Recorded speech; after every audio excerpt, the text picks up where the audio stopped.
Fun fact, of the 3 billion base pairs in the human genome, only 0.1% are identical to us, which means we are all 99% alike.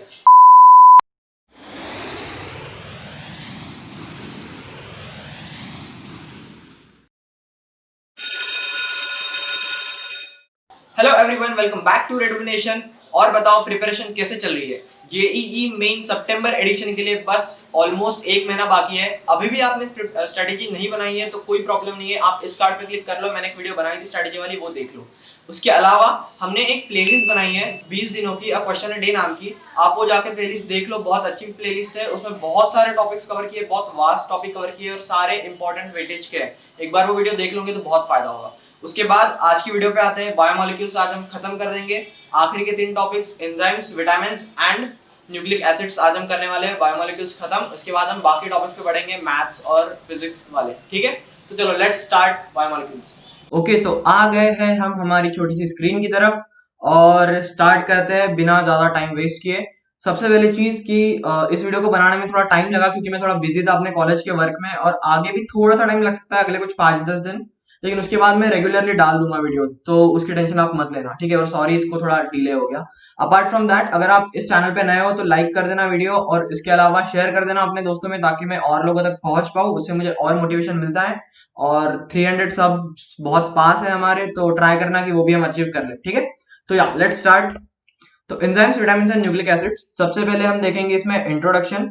उसके बाद enzymes, vitamin और nucleic acid, सबके एकदम छोटे छोटे से part है, लेकिन इसमें जो सबसे इंपॉर्टेंट चीज है वो न्यूक्लिक एसिड्स है, क्योंकि उसमें से क्वेश्चन आता है।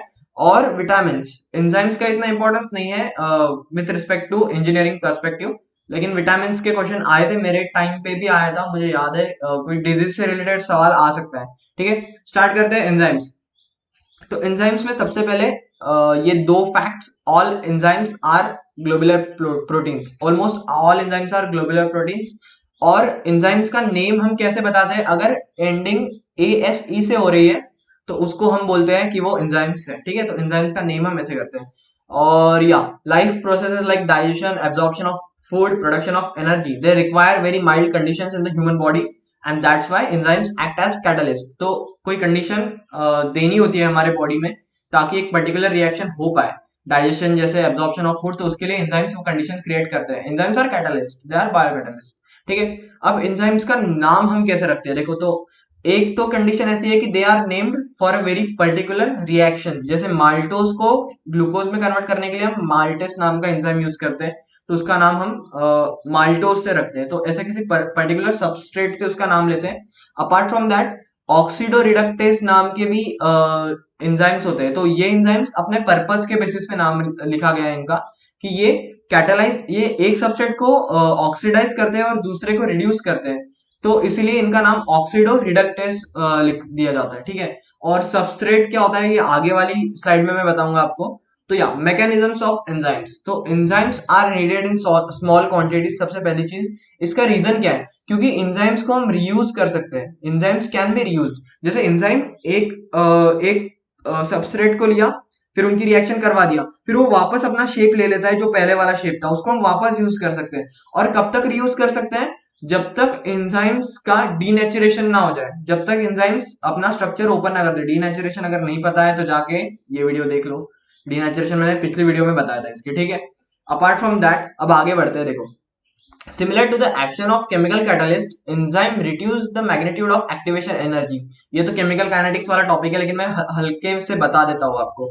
जैसे देखो, यहाँ पे एक्टिवेशन एनर्जी अगर मेरी यहाँ पे है, तो अगर मैं एंजाइम को, अगर एंजाइम डाल दूं यहाँ पे, जैसे देखो यहाँ पे मेरा रिएक्टेंट था, अब इसके साथ मैंने एंजाइम जोड़ दिया, तो ये जो एक्टिवेशन एनर्जी है ये यहाँ पे आ गई है।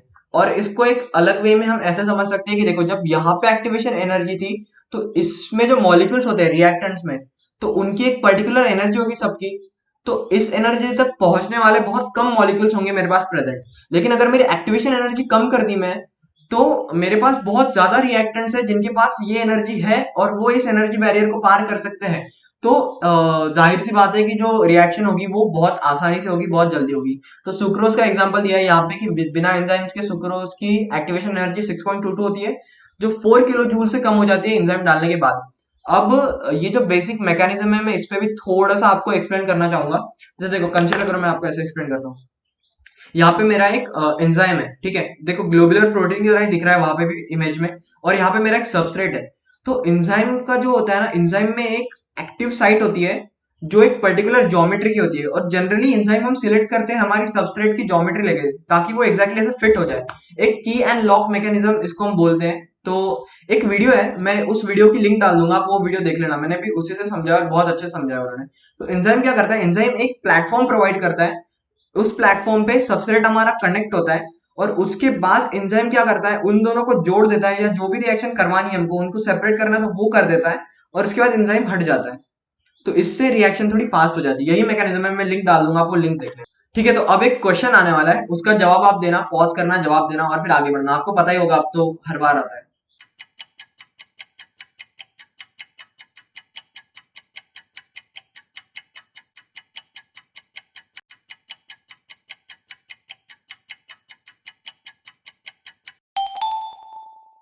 आई होप आप सबने इसका जवाब सही दिया होगा। The question was zymase is used for. तो जाइमेस इस एक ये एंजाइम है जिसको हम यूज करते हैं conversion of glucose to ethanol, मतलब यहाँ पे हाइड्रोलिसिस होता है, और इसमें जो एंजाइम यूज किया जाता है वो होता है जाइमेस। ठीक है, लिखा है मैंने यहाँ पे, वो आप पढ़ लेना। आगे बढ़ते हैं। Okay, vitamin. सेकेंड टॉपिक जो आज हम देखने वाले हैं वो है विटामिन। सबसे पहले एकदम हल्की सी चीज, सबसे पहले विटामिन को हम विटामिन कहते थे, क्योंकि इसका नाम लिखा था वाइटल प्लस अमाइन। क्योंकि जो इनिशियल सारे विटामिन पता थे हमें, उनमें सब में अमाइन फंक्शनल ग्रुप प्रेजेंट था, तो सबको लग रहा था कि इसका नाम वाइटल अमाइन होना चाहिए, लेकिन बाद में पता चला कि सब में अमाइन ग्रुप प्रेजेंट नहीं होता है, तो इसीलिए विटामिन में से जो ई है वो हटा दिया, तो इसीलिए इसको अभी हम विटामिन कहते हैं। अपार्ट फ्रॉम दैट, विटामिन की डेफिनेशन को अगर हम देखा जाए तो organic compounds required in the diet in small amount to perform specific biological function for normal. आगे की चीज कोई इंपॉर्टेंट नहीं है, बस ये है कि एक ऑर्गेनिक कंपाउंड होते हैं ऐसे जो हमको हमारी डाइट में चाहिए होते हैं, बहुत स्मॉल अमाउंट में चाहिए होते हैं, ताकि वो कोई स्पेसिफिक फंक्शन परफॉर्म कर सके। ठीक है, आगे बढ़ते हैं। कुछ पॉइंट्स हैं। Most of the vitamin can not be synthesised our body. हमारी बॉडी से सारे विटामिन हम सिंथेसाइज नहीं कर सकते, और इसीलिए वो एसेंशियल होते हैं। तो प्लांट सारे सिंथेसाइज कर सकते हैं, इसीलिए हम मोस्ट ऑफ द टाइम हमारी डाइट में ट्राई करते हैं कि हम विटामिन इंक्लूड करें, जो कि सेकंड पॉइंट है। अपार्ट फ्रॉम दैट, सारे विटामिन की ना अलग अलग क्लासेस होती है, तो हम उसके फंक्शनल ग्रुप के बेसिस पे या स्ट्रक्चर के बेसिस पे ना हम उनको डिस्टिंग्विश नहीं कर सकते हैं। तो इसीलिए विटामिन को डिस्टिंग्विश करने के लिए हम फंक्शनल ग्रुप के बेसिस पे नहीं कर सकते हैं। Apart from that, they are designated by alphabets A B C D, और कुछ कुछ के सब ग्रुप्स होते हैं, आपको पता होगा, vitamin B1 B2 B6 B12। या आगे बढ़ते हैं। Classification of vitamin. तो depending on the solubility in water and fat हम क्लासिफिकेशन ऑफ विटामिन करते हैं। तो एक होता है फैट सोल्यूबल, एक होता है water soluble. Soluble in fats and oils and insoluble in water, वो होते हैं फैट सोल्यूबल। अगर पानी में सोल्यूबल होंगे तो वो होंगे soluble in water, water soluble. अब यहाँ पे जो होते हैं फैट सोल्यूबल, वो होते हैं, they are generally stored in liver and adipose tissues. Adipose मतलब फैट स्टोरिंग टिश्यूज होते हैं, ठीक है, उनको हम एडिपोज टिश्यूज कहते हैं।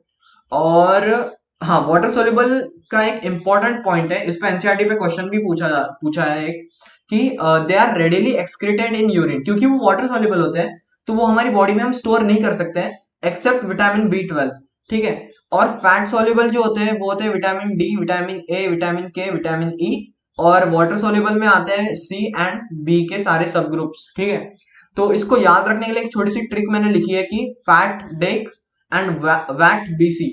तो ये दो चीजें हैं, जैसे फैट डेक मतलब फैट सोल्यूबल होता है विटामिन डी, ए, के और ई, एंड वैट मतलब वाटर, और BC मतलब vitamin B and vitamin C. तो आप ट्राई करना कि आप ये ट्रिक याद रख लो। आगे बढ़ते हैं। इंपॉर्टेंट विटामिन, देखो इस पे क्वेश्चन आ सकता है, बहुत बार पूछा जाता है। ठीक है, जैसे विटामिन ए की डिफिशियंसी से क्या डिसीज होता है, बी की डिफिशियंसी से क्या डिसीज होता है, तो ये सारी चीजें। तो देखो सबसे पहले तो विटामिन B1 2 6 और 12, इनके सबके ये जो नाम है ना, ये आप याद रख लो। विटामिन सी को एस्कॉर्बिक एसिड कहते हैं, ये याद रख लो। और इनके नाम याद रखने के लिए एक ट्रिक लिखी है मैंने यहाँ पे, अगर विटामिन बी के हमको नाम याद रखने हैं तो द रिच पाई केक आप ऐसा लिख सकते हो, द रिच पाई केक आप याद रखो, और यहाँ पे लिखो 1 2 6 12, है ना, 1 और 2 और 6 और 12। तो द से हुआ मेरा थायामाइन, आर से हुआ राइबोफ्लाविन, पाई से हुआ पायरिडॉक्सिन, और केक से हुआ कोबालामाइन। लेकिन एक्चुअली कोबालामाइन पूछा नहीं जाता है ज्यादा टाइम्स। विटामिन बी 12 का नाम एनसीईआरटी में भी नहीं दिया है, लेकिन ट्राई करना कि आप याद रख लो, ठीक है। अब दूसरा एक इंपॉर्टेंट चीज होता है डिसीजेस। तो डिसीजेस को याद रखने के लिए भी मैंने एक शॉर्ट ट्रिक बनाई है। जैसे आप अगर ये नेमोनिक याद रखो कि a zero vision camera shoots berries chillies but can't shoot a net, ठीक है। तो इसको हम ऐसे कर सकते हैं, देखो अ जीरो विजन बोला है ना, तो अ मतलब विटामिन ए, जीरो मतलब जीरोथैल्मिया, और विजन से रिलेटेड आएगा नाइट ब्लाइंडनेस, ठीक है। तो ए की डिफिशियंसी वाले सारे हो गए डिसीजेस। अब कैमरा शूट्स बेरीज, तो बेरीज के लिए हम यहाँ पे लिखेंगे B1, यहाँ पे B2, यहाँ पे B6 और B12। तो बेरीज से आ गया बेरी बेरी मेरा, चिलिस से आ गया cheilosis, but can't can't say आ गया कॉन्वुल्शंस, और अनेट से आ गया अनेमिया, ठीक है। तो यहाँ से सारे डिसीज आपने याद रख लिए। विटामिन सी वाला स्कर्वी ये तो बचपन में सीखा था, ये तो याद होगा ही।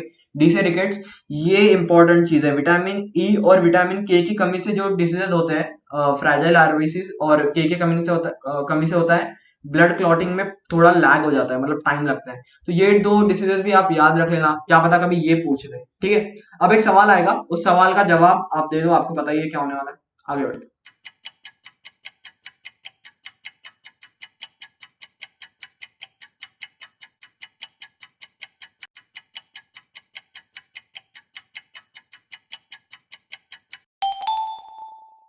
तो आई होप आप सबने ये जवाब सही दे दिया होगा। मैंने अभी आपको ट्रिक बताई थी कि vitamin B6 is also known as, तो अगर मैं यहां पे लिखूं द रिच पाई केक, और यहाँ पे होगा vitamin B1, B2, B6, B12, तो विटामिन B6 होना चाहिए पायरिडॉक्सिन, जो कि होगा ऑप्शन ए, ठीक है।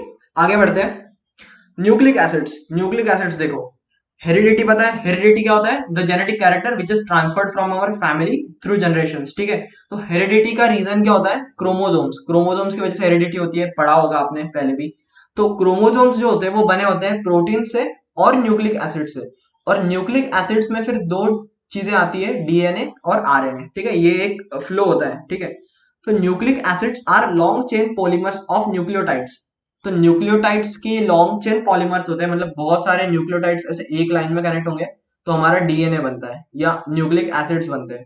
तो इसीलिए इनको हम पॉलीन्यूक्लियोटाइड्स भी कहते हैं। अब न्यूक्लियोटाइड्स और न्यूक्लियोसाइड्स में क्या फर्क है, तो देखो न्यूक्लियोसाइड में होता है, एक होती है मेरे पास पेंटोस शुगर, और उसके अगर मैं एक साइड लगा दूं नाइट्रोजनस बेस, तो वो हो गया मेरा न्यूक्लियोसाइड। और न्यूक्लियोसाइड में ही मैं अगर एक जगह और यहाँ पे लगा दूं फॉस्फेट ग्रुप, तो वो बन गया मेरा न्यूक्लियोटाइड, और न्यूक्लियोटाइड से बनता है मेरा न्यूक्लिक एसिड। याद रखो, न्यूक्लियोसाइड से लिखेंगे हम न्यूक्लियोटाइड, और न्यूक्लियोटाइड से बनेगा न्यूक्लिक एसिड, ठीक है। आगे बढ़ते हैं। Chemical composition of nucleic acids, तो अगर मैं डीएनए या आरएनए का हाइड्रोलिसिस करूं तो मुझे तीन चीजें मिलती है। एक मिलता है मुझे पेंटोस शुगर, एक मिलता है फॉस्फोरिक एसिड, और एक मिलते हैं nitrogen containing hydrocyclic compounds called basis, ठीक है। तो अगर मैं डीएनए को हाइड्रोलाइज करूं तो मुझे मिलता है डीऑक्सीराइबोस, ठीक है, जो कि होता है ये। और अगर मैं आरएनए को हाइड्रोलाइज करूं तो मुझे मिलता है राइबोस। बस फर्क यही है कि यहाँ पे एक OH होता है राइबोस में, और यहाँ पे OH की जगह H होता है यहाँ पे डीएनए में, ठीक है। आगे बढ़ते हैं। और यहाँ पे आगे बढ़ते हैं, हाँ। तो डीएनए में चार बेसिस होते हैं, एडेनाइन, गुआनाइन, साइटोसाइन और थाइमाइन। और आरएनए में ऊपर वाले तीन होते हैं, और उसके अलावा एक एक्स्ट्रा होता है यूरासिल, जो थाइमाइन को रिप्लेस करता है, सॉरी थाइमाइन को रिप्लेस करता है। तो इनके ये स्ट्रक्चर्स होते हैं, ये स्ट्रक्चर्स आप याद रख लेना। मुझे लगता नहीं कि इससे क्वेश्चन आएगा, लेकिन फिर भी आप याद रख लेना। लेकिन इनको याद रखने के लिए मैंने एक नेमोनिक बनाया है कि आपको डीएनए और आरएनए में कौन से बेसिस प्रेजेंट होता है ये याद रखना है। तो आप लिखना द ग्रेट एक्ट करेज, ठीक है। तो इससे आपको पता चलेगा कि ड मतलब डीएनए वाला डी, और ग्रेट एक्ट वाला GACT, जो कि होगा ग्वानिन, एडेनाइन, साइटोसाइन और थाइमाइन। और करेज के लिए आर जो होता है ये आरएनए को रिप्रेजेंट करेगा, और C for cytosine, U for uracil, A for adenine and G for guanine, ठीक है। तो ये एक नेमोनिक है, आप अगर ये याद रखोगे तो आपको हेल्प होगी। आगे बढ़ते हैं। स्ट्रक्चर ऑफ न्यूक्लिक एसिड्स, देखो न्यूक्लिक एसिड्स का स्ट्रक्चर मैंने आपको बताया था कि न्यूक्लियोटाइड से बनता है। तो अगर आप यहाँ पे देखोगे तो ये न्यूक्लियोटाइड ही है एक, और इन सारे न्यूक्लियोटाइड्स को ही ज्वाइन किया जा रहा है फॉस्फोडाइस्टर बॉन्ड से। तो इनको अगर मैं ऐसे ज्वाइन करूंगा तो ये मुझे देगा एक न्यूक्लिक एसिड का स्ट्रक्चर। ठीक है, अब इसमें दो चीजें होती है, एक होता है आरएनए, एक होता है डीएनए। तो अगर मैं यहाँ पे इसी को रिप्लिकेट कर दूं यहाँ पे ऐसे, तो यहाँ पे भी ऐसे एक इधर एक बेस आएगा मेरा, तो ये बेस और ये बेस एक दूसरे के साथ हाइड्रोजन बॉन्ड फॉर्म करते हैं और उसके बाद बनता है मेरा डीएनए। ठीक है, तो इसमें बस ये याद रखो आप कि हमारा जो टी होता है, जो थायमाइन होता है, वो हमेशा ए के साथ रिएक्ट करता है, और जो मेरा सी होता है साइटोसिन, वो गुआनिन के साथ रिएक्ट करता है। ठीक है, डीएनए में तो जनरली ये ऐसा होता है ATGC। ठीक है, तो इसको याद रखने के लिए आप ऐसे रख लो कि अ टॉल क्यूट गाय। ठीक है, अगर आप ऐसे याद रखोगे तो आपको याद हो जाएगा। और अपार्ट फ्रॉम दैट आपको इस पे सवाल पूछ सकते हैं वो कि अगर मेरे पास एक बेस पेयर है डीएनए का, डीएनए हेलिक्स स्ट्रक्चर का, जिसमें GACT ऐसा दिया है, तो इसके जो करस्पॉन्डिंग दूसरा बेस होगा उसका जो बेसिस होंगे उसमें प्रेजेंट वो क्या होंगे। तो आपको पता है कि मेरा ए हमेशा रिएक्ट करता है टी के साथ और जी हमेशा रिएक्ट करता है सी के साथ, तो बस इसमें मैं जी को सी से रिप्लेस कर दूंगा और ए को टी से, मतलब ऐसे वाइस वर्सा रिप्लेस करते जाऊंगा। तो ये ऐसे ही देगा स्ट्रक्चर। ठीक है, तो ये क्वेश्चन पूछ सकते हैं, तो याद रखना कि ये ऐसा होता है। आगे बढ़ते हैं, बहुत छोटा सा टॉपिक है, क्लासिफिकेशन ऑफ आरएनए। आरएनए को तीन पार्ट में क्लासिफाई किया जाता है, मैसेंजर आरएनए, राइबोसोमल आरएनए और ट्रांसफर आरएनए। बिल्कुल जरूरत नहीं इस चीज की, पूछेंगे भी नहीं भी कभी सवाल इस पे। Apart from that biological functions of nucleic acid, इस पे भी हमें कोई इंपॉर्टेंस नहीं है, मतलब they reserve the genetic info, they maintain the identity of different species and they are important for protein synthesis, RNA. ठीक है, बस यही चीज है। अब एक सवाल आने वाला है, उस सवाल का जवाब आप देने की ट्राई करना। ठीक है,